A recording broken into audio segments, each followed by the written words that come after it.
no platform will have all of the reporting and visualization that a school needs.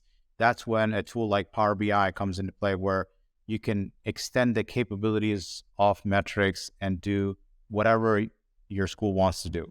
Using the visualization tools that I use, Power BI being the primary tool that I use, and other tools can be used like Tableau, but I prefer Power BI. It gives you the ability to be able to visualize your curriculum and interact with it. And I'm a very visual person, and I know that I've worked with a lot of visual people as well. The ability to be able to really drill into the data and interact with it brings different meaning to the curriculum, and it gives a really different perspective of kind of what's missing and what's being repeated, and it's all in real time, which is really nice that we have that capability. Dashboards are really good because you can really set them up, customize them for different audiences like deans levels and different committees, curriculum committees, admissions committees,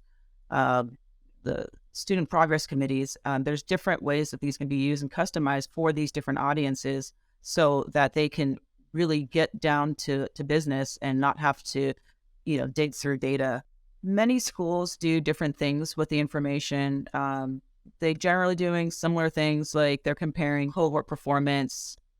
They're using it for accreditation purposes or for committee work. So there's different things you can do with the data, and it can be very simple things and it can be more complex. It's just based on your resources, internal resources, based on a number of things.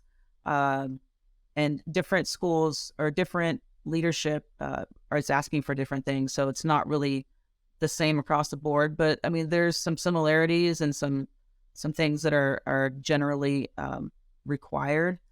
Software systems that are out in the market, like Metrics, will address a lot of those required items. When it comes to these specific details, it's important to select a platform that allows you to expand the capabilities and have that open architecture.